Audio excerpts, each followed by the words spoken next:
आप सभी प्यारे व्यूअर्स का वेलकम है वाई डी और इंग्लिश ट्यूटर पे। मेरा नाम है अमन बहल।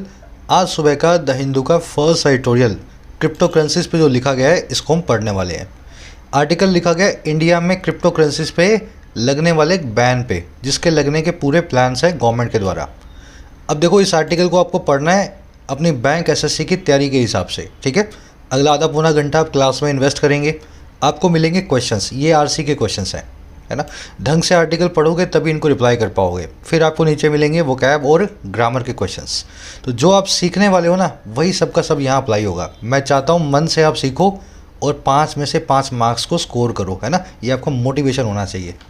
इसका एक स्क्रीनशॉट ले सकते हैं, क्लास के लास्ट में मैं आपको इनका सोल्यूशन करवा दूंगा। चलिए आइए कुछ नया सीखते हैं।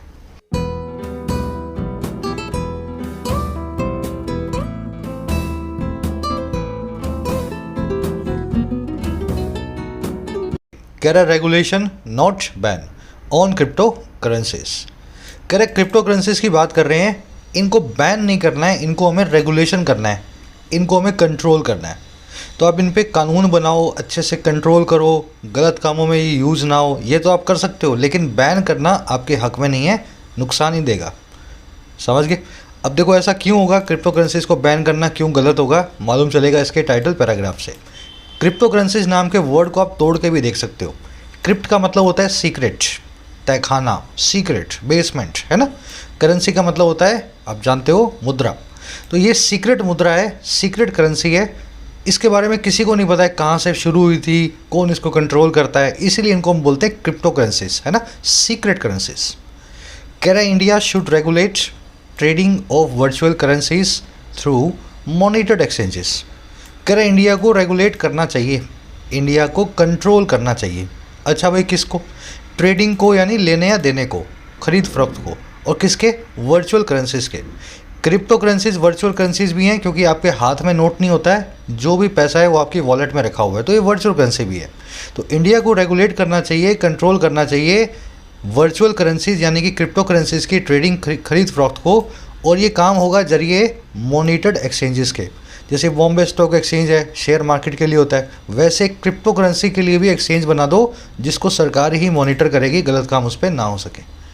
आ गया समझ में? तो बैन मत करो, एक्सचेंज बनाओ, कंट्रोल करो, पैसा कमाओ इस पर। बैन करने से आप चाइना वाली जैसी कंट्रीज़ की जो है कैटेगरी में आ जाओगे। इंडिया आपका सब्जेक्ट है, शुड रेगुलेट आपकी वर्ब है, सब्जेक्ट आपको ग्रीन कलर में, वर्ब पिंक कलर में मिलेगी। हल्के में मत लेना। सब्जेक्ट वर्ब जब तक आपकी समझ में नहीं आता है, सेंटेंस आपकी अंडरस्टैंडिंग को बिलोंग नहीं करता है। तो सबसे पहला काम आपका यही होना चाहिए किसी भी सेंटेंस में, काम करने वाला कौन? सब्जेक्ट, और काम क्या हुआ उसकी? वर्ब। इसको आपको आइडेंटिफाई करना होता है। चलिए अब मैं आपको सारी वोकैब दिखा देता हूँ इस आर्टिकल की, ताकि आप इसको स्मूथली पढ़ पाओ। आ जाओ, जस्ट अ मिनट, है ना।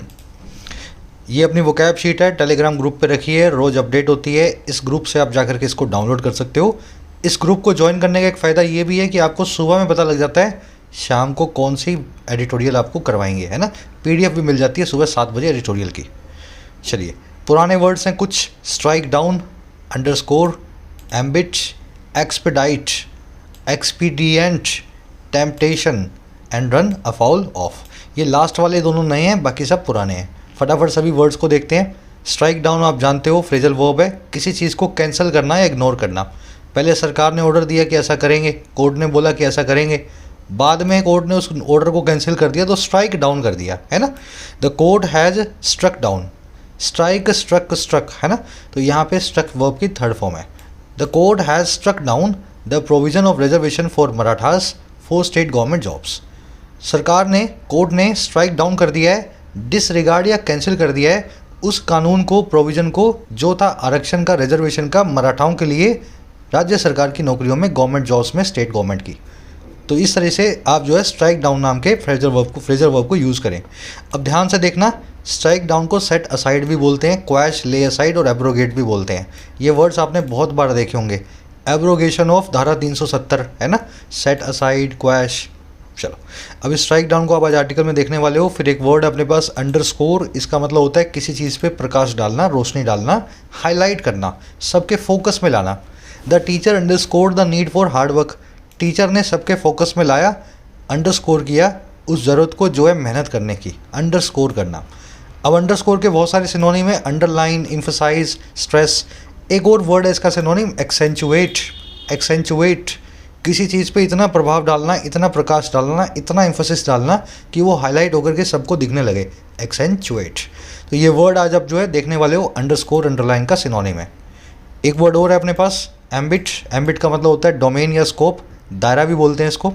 Law making powers on police and agriculture fall under the ambit of states of India. कानून बनाने की ताकतें जो हैं पुलिस पे और खेती पे, एग्रीकल्चर पे, वो एम्बिट में फॉल अंडर होती हैं, आती हैं दायरे में हमारे राज्यों में, हमारे देश के राज्यों में, स्टेट्स ऑफ इंडिया में। ठीक है, तो एम्बिट का एक सिनोनिम होता है परव्यू या जूरिस्डिक्शन। जूरिस्डिक्शन और परव्यू को आज आप आर्टिकल में देखोगे, ये सब इसके सिनोनिम है, orbit, remit, sphere, purview, jurisdiction. चलो, एक वर्ड है पुराना एक्सपीडाइट और एक्सपीडिएट, ध्यान से समझना, ये दो वर्ड्स हैं। पहला वर्ड है एक्सपीडाइट या एक्सपीडिएट, ये है पुरानी स्पेलिंग, ये है नई स्पेलिंग। गलत कौन सी है? कोई भी नहीं, दोनों ही ठीक हैं। ठीक है, ये होती है एक वर्ब। एक्सपीडाइट या एक्सपीडिएट एक ही बात है, ये एक वर्ब होती है। इसका मतलब होता है किसी काम को फुर्ती से करना, स्पीड अप करना, लेकिन एफिशिएंसी के साथ। ठीक है, जल्दबाजी में नहीं, किसी काम की तेज़ी तो बढ़ाना, लेकिन काम की एफिशिएंसी में कमी ना आने देना।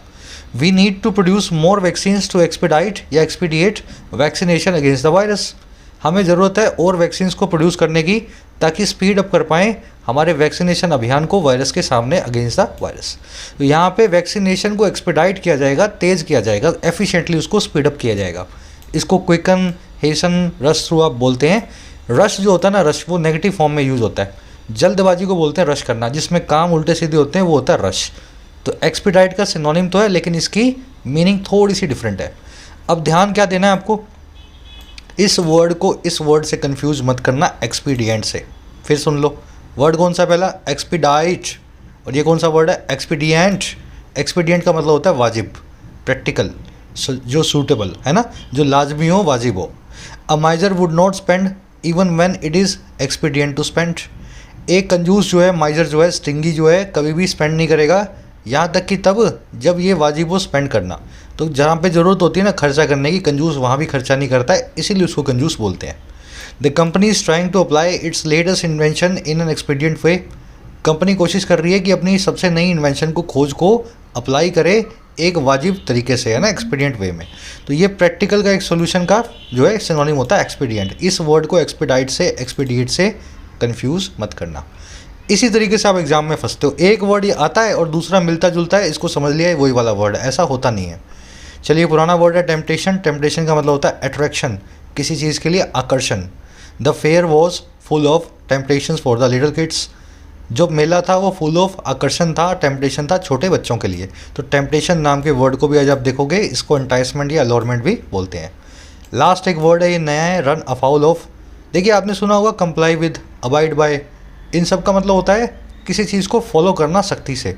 रन अफाउल जो होता है ना, ये बिल्कुल उल्टा होता है फॉलो करने का। किसी कानून को डिसरिगार्ड कर देना, कह देना मैं तो नहीं मानूंगा, है ना, कॉन्ट्राडिक्ट कर देना।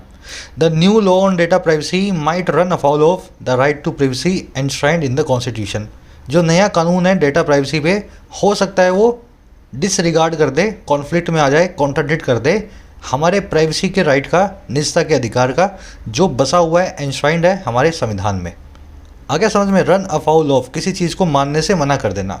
इसको डिफाई या fly in the face of भी बोलते हैं, रन अफाउल ऑफ को। ये नया है, आज आप आर्टिकल में देखोगे। चलिए, सैटरडे को आपको मिल जाएगी वोकैब की रिवीजन क्लास। अपना रिवीजन चालू रखें, रिवाइज नहीं करोगे तो आपको याद नहीं रहेंगे, है ना। अब आ जाओ, एक समरी मैं आपको दे देता हूँ, किस बारे में लिखा हुआ पता लगे। उससे पहले ऐड करना चाहूँगा, आप भारत के किसी भी कॉम्पिटिटिव एग्जामिनेशन की तैयारी कर रहे हो तो मॉक टेस्ट के लिए मैं आपको रिफ़र करूँगा टेस्टबुक.com। इंडिया का लीडिंग ब्रांड है, सबसे बड़ा नाम है मॉक टेस्ट की इंडस्ट्री के अंदर। साथ में इसमें सभी एग्जाम्स का एक सिंगल पैकेज बना हुआ है, तो 400 एग्जाम्स इसमें कवर हो जाते हैं एक ही पैकेज में। 26,000 मॉक टेस्ट हैं। अब ये सभी 400 एग्जाम्स के 26,000 मॉक टेस्ट सिंगल पैकेज में मिलते हैं 399 में 1 साल के लिए, 699 में 3 सालों के लिए। लेकिन इस प्राइस पर डिस्काउंट ले लेना, कोड लगा लेना YT10। जैसे ही कोड लगाओगे 399 वाला 280 में, 699 वाला 490 में आपको मिल जाएगा 30% डिस्काउंट के साथ। लिंक डाल रहा हूँ कमेंट सेक्शन में ऐप का। मैं जो 399 वाला 1 ईयर का पास है आपको 280 में मिल रहा है, लेकिन 30 नवंबर तक 12 महीने की जगह 18 महीने वैलिडिटी के साथ। तो आप इसकी 6 महीने एक्स्ट्रा वैलिडिटी का फ़ायदा उठा सकते हो 30 नवंबर तक। देखो समरी सीधी सी है। हुआ ये है कि भारत सरकार कोशिश कर रही है और प्लान भी कर रही है कि क्रिप्टो करेंसीज़ को, बिटकॉइन को इंडिया में बैन करेगी। और भी बहुत सारी क्रिप्टो करेंसीज हैं बिटकॉइन के अलावा। ऐसा क्यों कर रही है? क्योंकि इन करेंसीज पे सरकार का कोई भी कंट्रोल नहीं है। आने वाले टाइम में ये फाइनेंशियल सिस्टम को डिस्टेबलाइज भी कर सकती है और इन करेंसीज का गलत कामों में यूज़ होना भी कोई बड़ी बात नहीं है। हमारा आर्टिकल कह रहा है बिल्कुल सही बात है, ये सारे के सारे रिस्क इन करेंसी से जुड़े हुए हैं। लेकिन दुनिया भर में बहुत सारे समझदार देश हैं जो इनको रेगुलेट कर रहे हैं। पूरा मत खोलो इनको, लेकिन रेगुलेट करो, मॉनिटर करो। तो रेगुलेट करके वो इन करेंसीज़ को बैन करने से बच भी रहे हैं और इन करेंसीज़ का फ़ायदा भी उठा रहे हैं। सरकार टैक्स भी कमा रही है। तो कह रहे आप समझदारी करो ना, भावनाओं में मत बहो। चाइना की तरह, रशिया की तरह इनको बैन करने की कोशिश मत करो, आप इनको रेगुलेट ही करो। थोड़ा जीएसटी कमा लो इनसे, लोगों को रेगुलेट करके सही फ़ायदा मिले, ऐसा इंश्योर भी आप कर सकते हो। बस आज की यही समरी है। एडवाइस कर रहा है सरकार को क्या करना चाहिए आपको। लॉजिकल टोन बोलेंगे आप। सारी आर्टिकल में आपको लॉजिक ही दिया गया है, क्या आपको करना चाहिए किस लॉजिक के साथ, है ना। चलिए शुरू कर लें आर्टिकल को। उससे पहले अपनी ऐप को डाउनलोड करें गूगल प्ले स्टोर से, YT योर इंग्लिश ट्यूटर।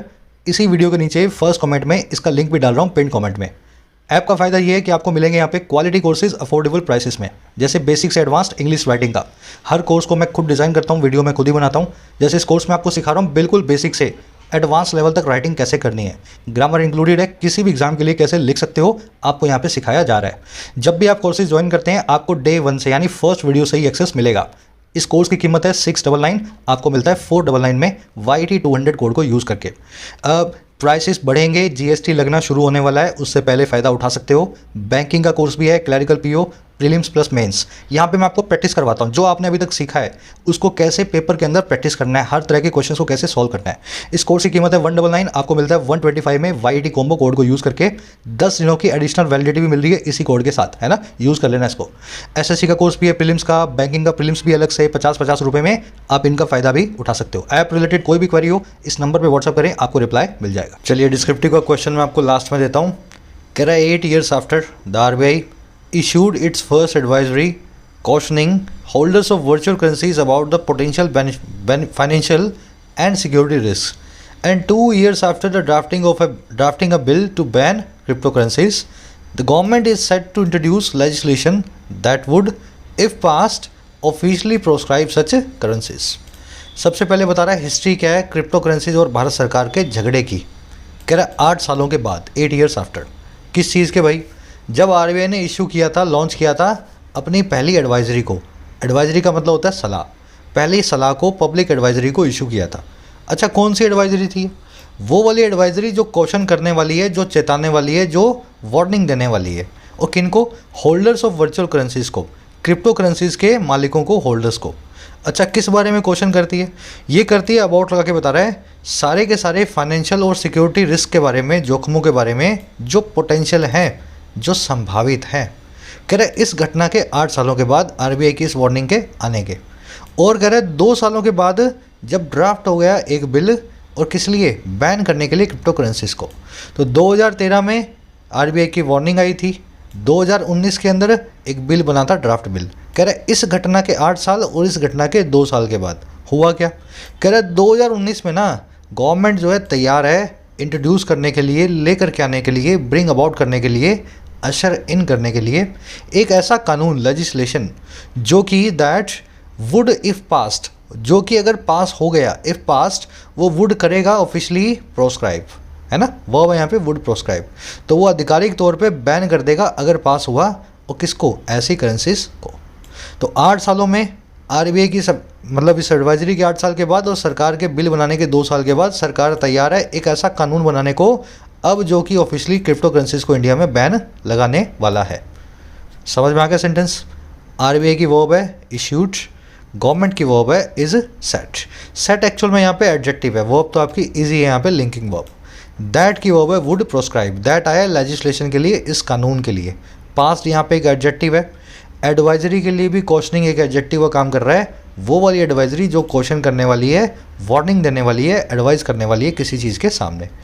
समझ में आ गया? प्रिस्क्राइब का मतलब होता है बैन करना, प्रोस्क्राइब का। प्रोस्क्राइब से मिलता जुलता एक वर्ड है प्रिस्क्राइब। प्रोस्क्राइब मतलब बैन करना, प्रिस्क्राइब मतलब किसी चीज़ को रेकमेंड करना, किसी चीज़ की सलाह देना। मान लो डॉक्टर बोल रहा है मीठा मत खाओ, तो मीठे को प्रोस्क्राइब कर रहा है, और डॉक्टर बोल रहा है अच्छे से सो और खूब एक्सरसाइज करो, तो एक्सरसाइज को प्रिस्क्राइब कर रहा है। समझ गए? दोनों एक दूसरे के उल्टे वर्ड्स हैं, एक में ई आ रहा है, एक में ओ आ रहा है। ओ वाला बैन, ई वाला सलाह देना। अब ये आपको कुछ क्वेश्चंस पे घुमाने की कोशिश करेगा आपका एग्जामिनर इन वर्ड्स को यूज़ करके। जैसे the RBI also has proscribed a ban on crypto currencies already prescribed by several federal banks in the west. RBI ने भी बैन को प्रिस्क्राइब किया है या प्रोस्क्राइब किया है कई सारी क्रिप्टो करेंसीज पे, जिनको प्रिस्क्राइब या प्रोस्क्राइब किया गया है कई फेडरल बैंक्स के द्वारा, सरकारी बैंक्स के द्वारा वेस्ट में, पश्चिमी देशों में। एक्चुअल में सेंटेंस ये कहना चाह रहा है कि आरबीआई कह रहा है कि बैन लगा दो, प्रिस्क्राइब कर दो, है ना, प्रिस्क्राइब किया उसने एक बैन को, वो करेंसियाँ जिनको पहले से ही बैन कर दिया जा चुका है वेस्टर्न कंट्रीज़ के द्वारा। समझ गए? तो इस तरह से आपका सेंटेंस बनना चाहिए। प्रिस्क्राइब और प्रोस्क्राइब के बीच में आपको कंफ्यूज नहीं होना है। अब देखो लेजिस्लेशन नाम का वर्ड, अगर इस वर्ड को देख के आपको कुछ याद नहीं आता है तो आपकी तैयारी अच्छी नहीं है। सोच के बताओ, लेजिस्लेशन नाम के वर्ड को देख करके आपके दिमाग में क्या आना चाहिए? चलो नहीं आता है तो अब समझ लो अच्छे से। लेजिस्लेशन एक ऐसा वर्ड है जो देखने में काउंटेबल लगता है लेकिन एक्चुअल में अनकाउंटेबल है। इंग्लिश में बहुत सारे ऐसे नाउन्स हैं जो देख करके आपको लगेगा मैं गिन लूँगा, लेकिन आप एक्चुअल में उनको गिन नहीं पाओगे, काउंट नहीं कर पाओगे, क्योंकि ये सभी के सभी मास नाउन्स हैं, मटेरियल नाउन्स हैं। ठीक है, एग्जाम्पल के लिए देख लेते हैं। ये सारे नाउन्स मैंने आपके सामने लिख दिए हैं। सॉफ्टवेयर, हार्डवेयर, आर्टिलरी, है ना, इक्विपमेंट, रिसर्च।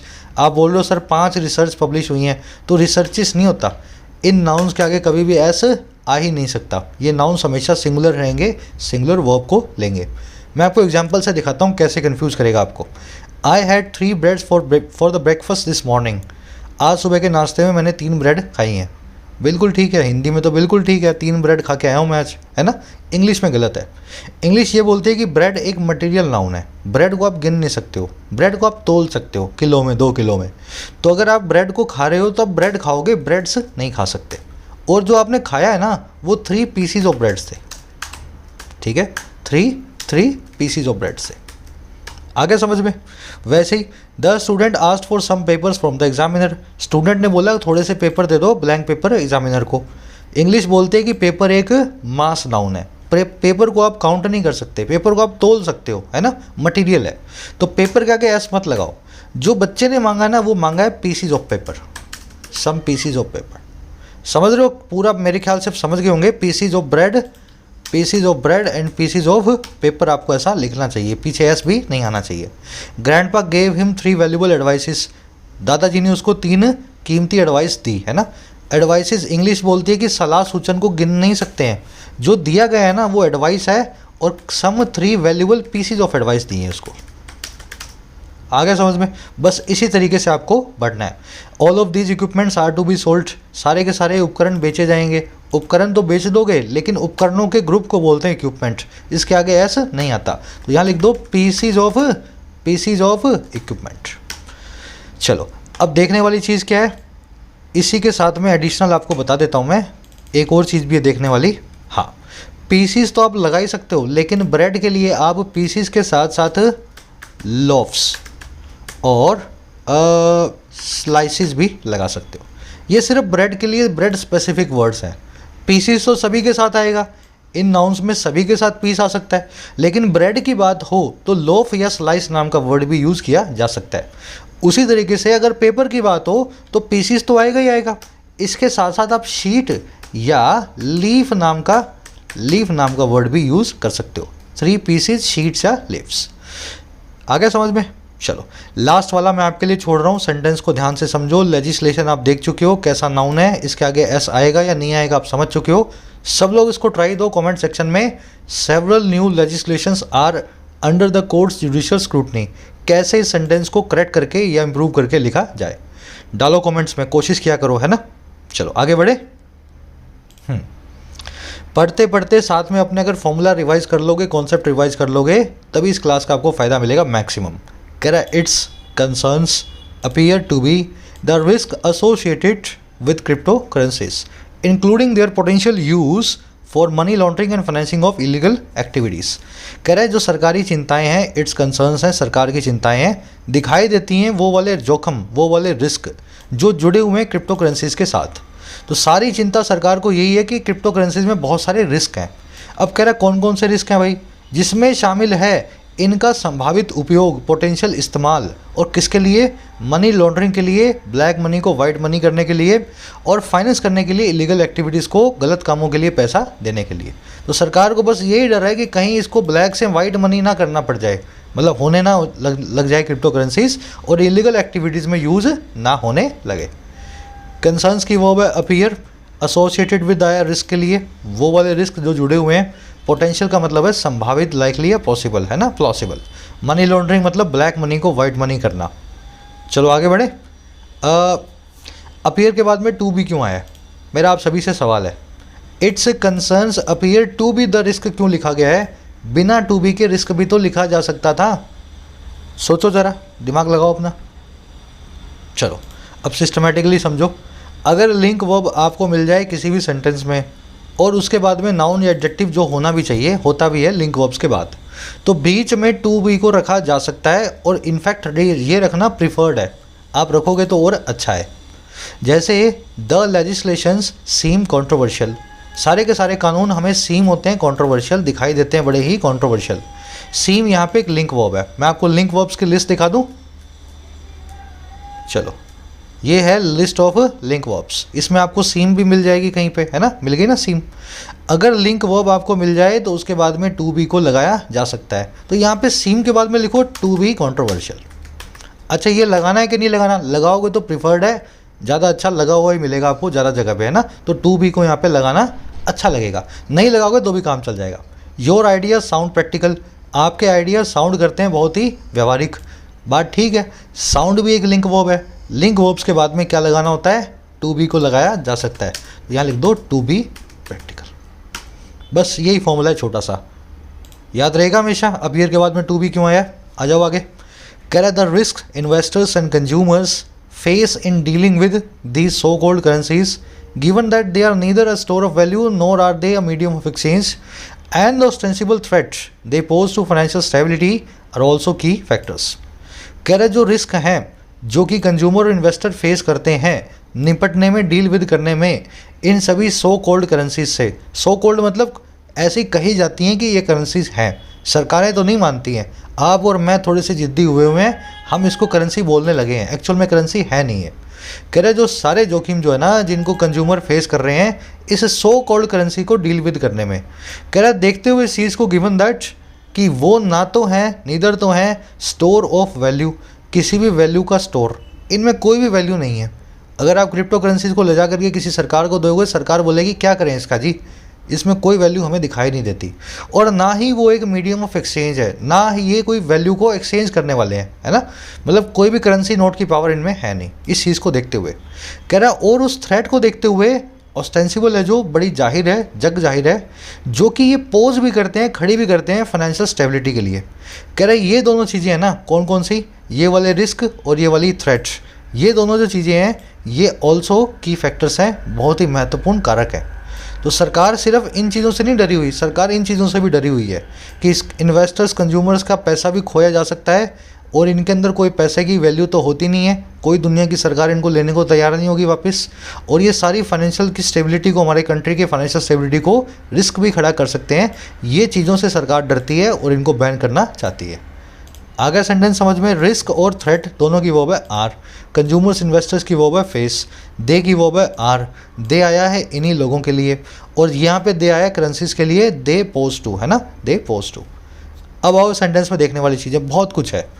ऑस्टेंसिबल मतलब जाहिर, एपरेंट, सीमिंग, एविडेंट, क्लियर, जो सबके सामने है, छुपा हुआ नहीं है। पोज किया जाता है किसी भी खतरनाक सिचुएशन को, थ्रेट को, क्वेश्चन को, डाउट को, सस्पिशन को, डेंजर को। पोज नाम के वर्ड का मतलब ही है इन सब चीज़ों को खड़ा करना, है ना। जोखिम खड़ा कर दिया, शक खड़ा कर दिया, डाउट खड़ा कर दिया, सवाल खड़ा कर दिया, चुनौती खड़ी कर दी। किसी ने मुझसे पूछा था सर रेज नाम का वर्ड भी तो ऐसे यूज़ होता है, फिर पोज की क्या ज़रूरत है। ध्यान से समझ लो, दोनों एक ही वर्ड्स हैं। The potholes in the middle of the road, raise या पोज, डेंजर।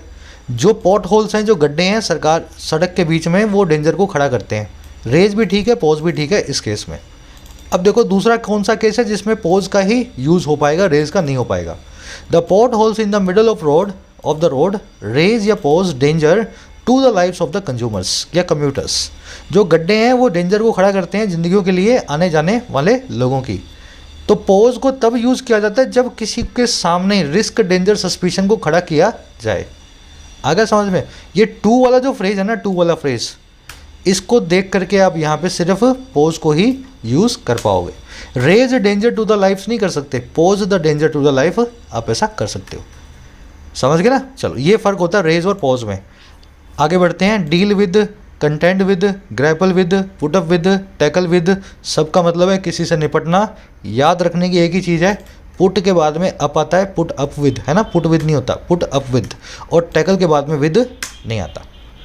ये है इनकी करेक्ट फॉर्म। ये सब एक दूसरे के सिनोनिम है। टैकल के बाद में विद मत लगाना और पुट अप विद पूरी फ्रेजल वर्ब है। ये सब किसी से निपटने की बात करते हैं।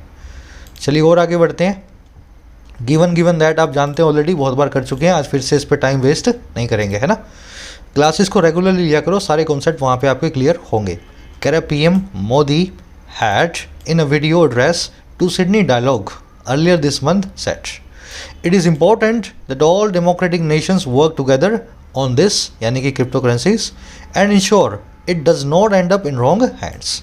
अब कह रहा मोदी साहब भी इस चीज़ का एग्जाम्पल दे चुके हैं, सरकार क्यों घबराती है इनसे। कह रहा मोदी जी भी इस काम को कर चुके हैं, हैड सेट, उन्होंने ऐसा कह चुके हैं वो। और कहाँ कहा है ये बताया गया, एडवर्बियल फ्रेज ऑफ बीच में टाइम और जो है प्लेस का, ये उन्होंने बताया एक वीडियो एड्रेस में, एक कॉन्फ्रेंस कॉल में जो थी सिडनी डायलॉग नाम की एक कॉन्फ्रेंस में, एक जो है समिट में, और ये काम हुआ था इस महीने की शुरुआत में। आया समझ में? हेल्पिंग और मेन वर्ब के बीच में एडवर्बियल फ्रेज घुसा रखे हैं। तो मोदी साहब ये कह चुके हैं, और क्या कह चुके हैं, ये बड़ा इंपॉर्टेंट है, ज़रूरी है कि सारे के सारे जनतांत्रिक देश, डेमोक्रेटिक नेशंस, वो वर्क टुगेदर करें, मिल के काम करें, इन टेंडम काम करें इस मुद्दे पे, क्रिप्टो करेंसीज पे, और इस चीज़ को पक्का करें, इंश्योर करें कि क्रिप्टो करेंसीज एंड अप ना हो, क्रिप्टो करेंसीज का मुकाम ये ना हो। और क्या मुकाम ना हो? रॉन्ग हैंड्स, गलत हाथ। एंड अप होना मतलब किसी चीज़ का लास्ट में कहाँ पहुँचना, तो गलत हाथों में एट लास्ट क्रिप्टो करेंसीज ना पहुँचे, ऐसा मोदी साहब ने बोला। मोदी जी की वर्ब है हैड सेड, इट की वर्ब है इज, डेमोक्रेटिक नेशंस की वर्ब है वर्क, और दूसरी वर्ब है इंश्योर, है ना। इट की वर्ब है डज नॉट एंड अप। याद रखना मोदी के साथ में यहाँ पे हैड सेड भी आ सकता था सीधे सीधे, और फिर भी ये लिखा जा सकता था Modi had said in a video address to Sydney dialogue earlier this month, ऐसा लिख सकते थे। लेकिन एडवर्बियल फ्रेज जो है ना, हेल्पिंग और मेन वर्ब के बीच में अक्सर जो है रखे जाते हैं। चलिए आगे बढ़े। बेसिक ग्रामर देख लो, वहाँ पे एडवर्बियल फ्रेज सारे के सारे ढंग से करवाए हुए हैं। कह रहा the centre and the RBI's deep disquiet with cryptocurrencies notwithstanding, there has been an exponential jump in investment in virtual currencies, especially after the Supreme Court last year struck down an RBI notification barring financial entities from facilitating consumer transactions related to virtual currencies. अब कह रहा centre बड़ी कोशिश तो कर रही है ban करने की, लेकिन हो कुछ नहीं पा रहा। कह रहा सेंटर और आरबीआई का जो बहुत ही गहरा डिस्क्वाइट है, बहुत ही ज़्यादा इससे परेशानी जो है, क्वाइट मतलब शांति, डिस्क्वाइट मतलब अशांति, अनईजीनेस या एंग्जाइटी। तो करें इन दोनों की जो परेशानी जो है, एंग्जाइटी जो है, जो झगड़ा जो है क्रिप्टो करेंसीज का, कह रहा नॉट विद स्टैंडिंग, बावजूद, नॉट विद स्टैंडिंग, डिस्पाइट या इंस्पाइट ऑफ, एक ही बात है। कह रहा बावजूद इस चीज़ के एक बहुत ही एक्सपोनेंशियल सा जंप हमने देखा है। देयर हैज़ बीन अ बड़ा सा जंप, एक्सपोनेंशियल मतलब कई गुना का जंप। तो कई गुना की उछाल को हमने देखा है इन्वेस्टमेंट में, क्रिप्टो करेंसीज में, वर्चुअल करेंसीज में, खास करके किसके बाद, जब सुप्रीम कोर्ट ने पिछले साल स्ट्राइक डाउन कर दिया, कैंसिल कर दिया, सेट असाइड कर दिया आरबीआई के नोटिफिकेशन को, जो कि बैन करने वाला था, बार करने वाला था देश की फाइनेंशियल एंटिटीज़ को, बैंक्स को, और किस चीज़ से, फैसिलिटेट करने से, फैसिलिटी देने से कस्टमर्स की ट्रांजैक्शन को जो रिलेटेड है वर्चुअल करेंसी से। तो आरबीआई ने एक नोटिफिकेशन निकाला, उसमें लिख दिया कि कोई भी बैंक क्रिप्टो करेंसी की ट्रांजैक्शन नहीं होने देगा। सुप्रीम कोर्ट ने 2-4 दिनों में इस नोटिफिकेशन को स्ट्राइक डाउन कर दिया। जैसे ही किया, लोगों ने जी भर के क्रिप्टो करेंसीज को खरीदा, बावजूद मोदी सरकार और आरबीआई के डर के। आगे समझ में ये सेंटेंस पूरा का पूरा बना है। डिस्क्वाइट सब्जेक्ट नहीं है यहाँ पे। चलो, जंप की वर्ब है हैज़ बीन, देर से क्लोज शुरू हो रहा है तो हैज़ बीन वर्ब के बाद में सब्जेक्ट को रखा गया है। अगर जम्प्स होते तो यहाँ पे हैव बीन भी हो सकता था। एक्सपोनेंशियल मतलब कई गुना। कोड की वर्ब है स्ट्राइक डाउन, स्ट्रक डाउन यहाँ पे थर्ड फॉर्म है ना, सेकंड फॉर्म है। Strike down, set aside, annul, quash, किसी चीज़ को कैंसिल करना। नोटिफिकेशन के लिए एडजेक्टिव है वो वाला नोटिफिकेशन जो बार करता है, और किसको किससे करता है, फाइनेंशियल एंटिटीज़ को फैसिलिटेट करने से। तो bar from, ban from, restrain from, restrict from, है ना, ऐसे ही ये यूज़ होते हैं। फैसिलिटेट करना मतलब फैसिलिटी देना। डिस्क्वाइट आप जान गए हैं। नॉट विद सेंडिंग एक ऐसी प्रपोजिशन है इंग्लिश में जो ऑब्जेक्ट के बाद आती है। जनरली क्या होता है, पहले प्रपोजिशन फिर उसका ऑब्जेक्ट, लेकिन ये एक ऐसी प्रपोजिशन है जो ऑब्जेक्ट पहले और प्रपोजिशन बाद में। तो यहाँ पे आप ऐसा भी लिख सकते थे, despite the centre's and RBI's disquiet, notwithstanding यहाँ पे लगाया गया, डिस्पाइट शुरू में लगाया जाता है ना। चलो बढ़े आगे। ये तीनों एक ही प्रपोजिशन है, बस फ़र्क इतना ही है, ये बाद में आती हैं, ये दोनों पहले आती हैं।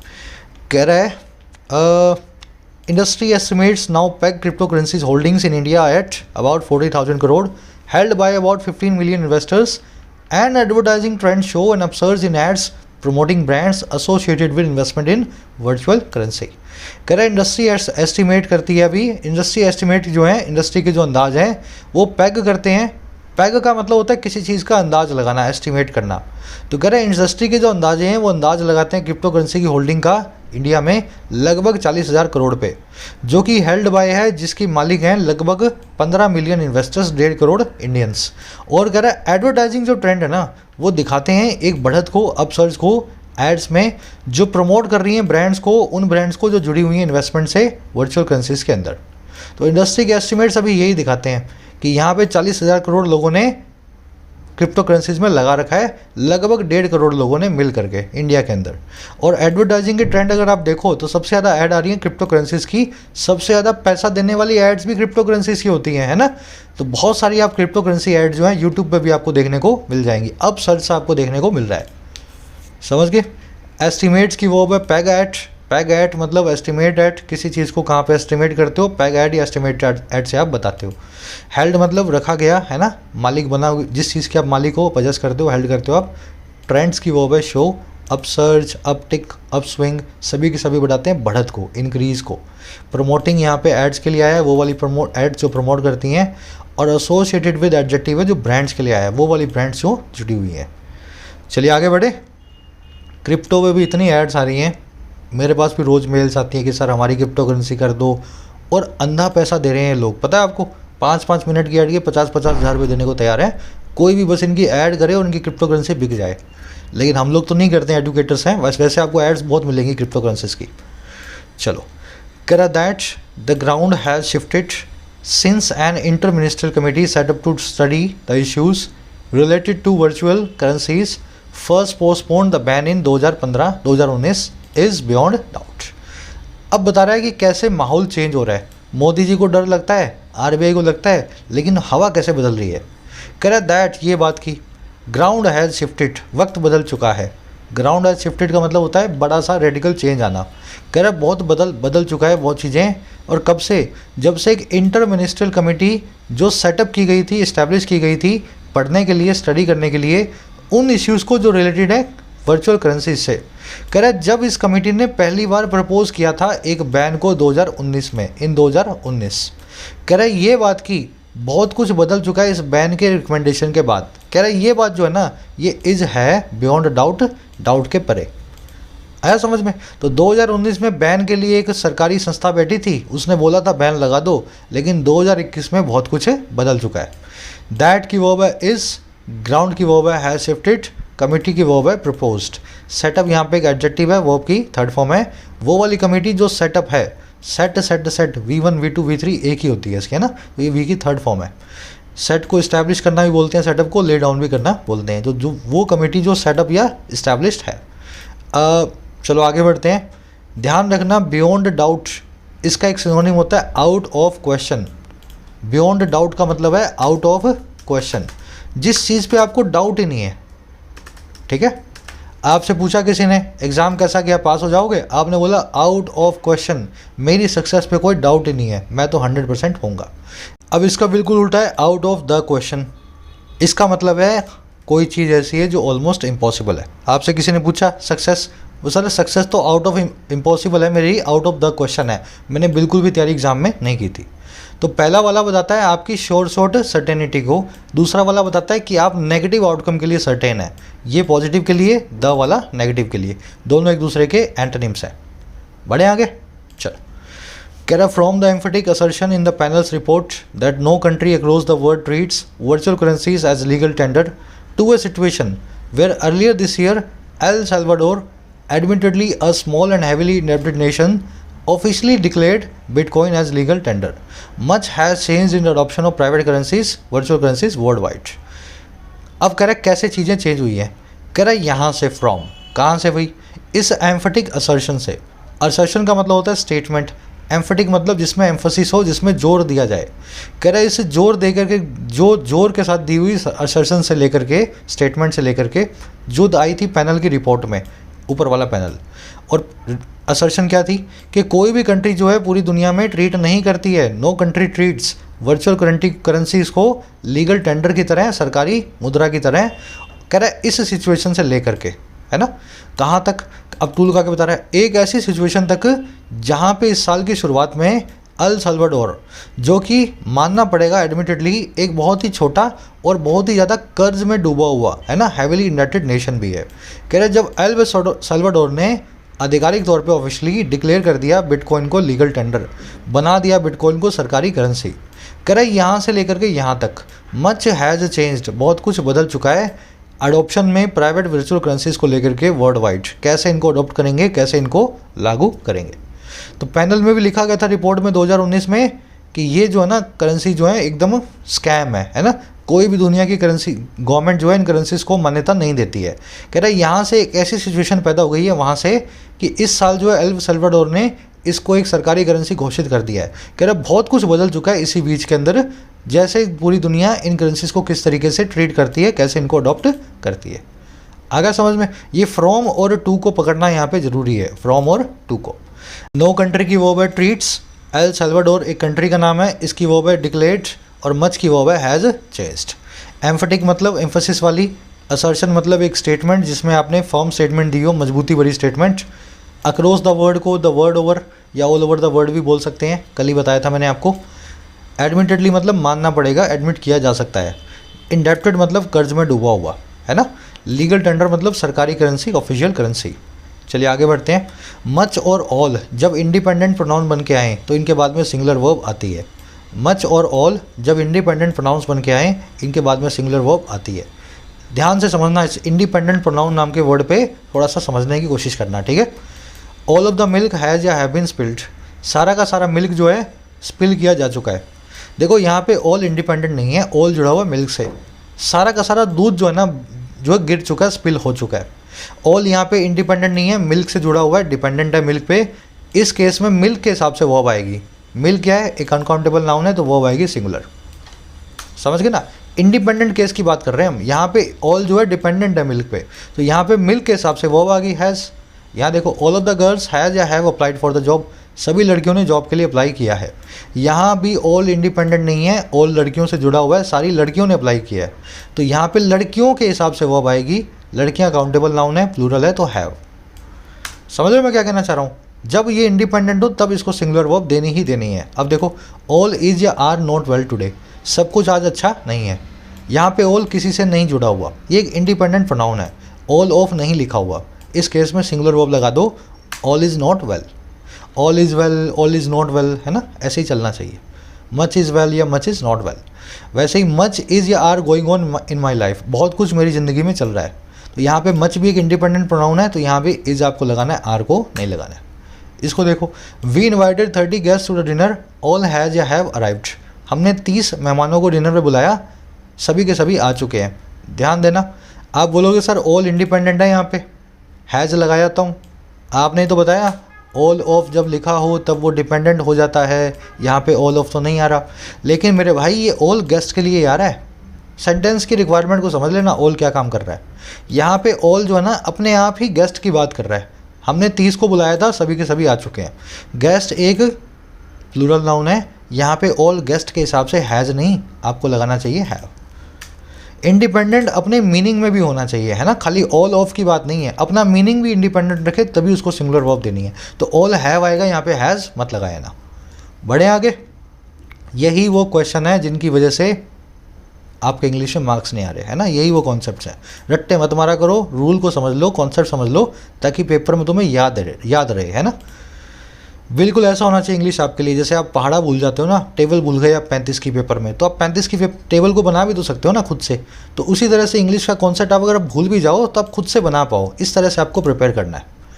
कह रहा the pandemic has accentuated the global embrace of all things digital and investment in technologies enabling crypto currencies including blockchain appear to be non different.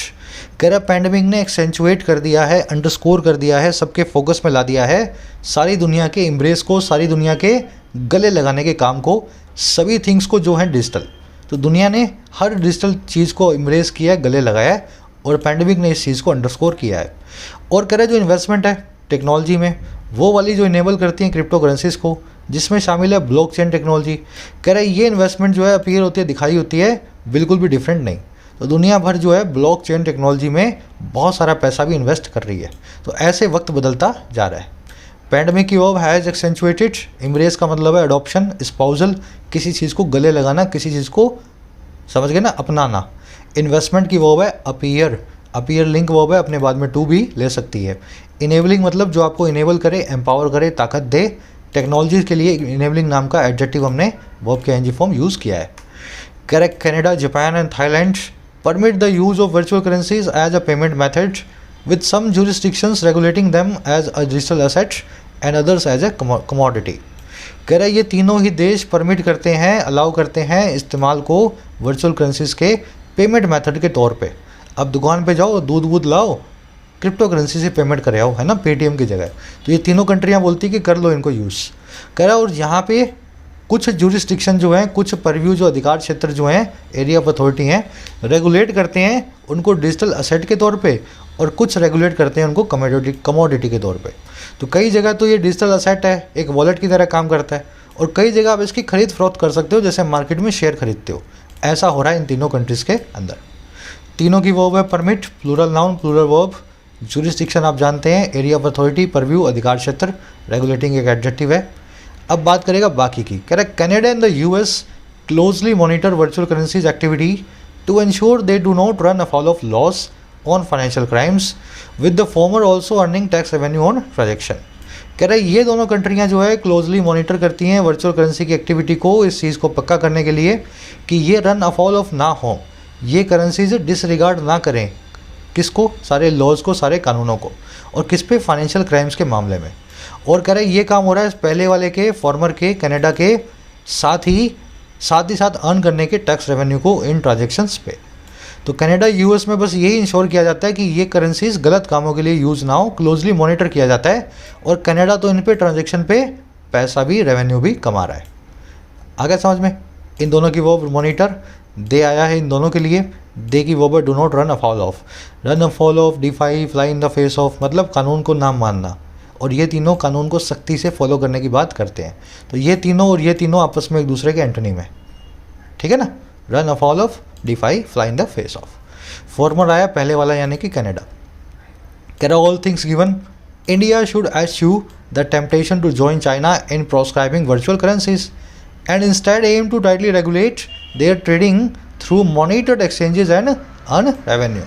कह रहा है सब चीज़ों को देखते हुए, ऑल थिंग गिवन, सब कुछ जो मैंने बताया ऊपर कहानी, इसको देखते हुए इंडिया को त्याग देना चाहिए, एश्यू कर देना चाहिए, अवॉइड कर देना चाहिए उस अट्रैक्शन को, टेम्पटेशन को जो है चाइना को ज्वाइन करने की, चाइना की कैटेगरी में आने की, और किस चीज़ में, बैन करने में वर्चुअल करेंसीज को। और अगर बजाय इसके एम करना चाहिए, कोशिश करनी चाहिए कि वो टाइटली रेगुलेट करे इनकी ट्रेडिंग को, और किसके ज़रिए, मॉनिटर्ड एक्सचेंजेस के ज़रिए, और अर्न करे रेवेन्यू को। समझ गए ना। तो इंडिया को चाइना की कैटेगरी में नहीं आना है, इसको बैन नहीं करना है, बल्कि इंडिया को एम करना है कि कैसे भी करके ढंग से इनको रेगुलेट करें और थोड़ा पैसा भी कमा लें। इंडिया की वर्ब है शुड एश्यू, एश्यू मतलब छोड़ देना, त्याग देना, रिनाउंस कर देना किसी चीज़ को, टेम्पटेशन, अल्योरमेंट, अट्रैक्शन, किसी चीज़ का आकर्षण। प्रोस्क्राइब मतलब बैन करना, प्रिस्क्राइब मतलब सलाह देना, जानते हो ना आप। इंडिया की दूसरी वर्ब है should aim, should eschew and should aim. कह रहा है Simultaneously, it should expedite the RBI's pilot of the central bank digital currency so as to offer an alternative to cryptocurrencies.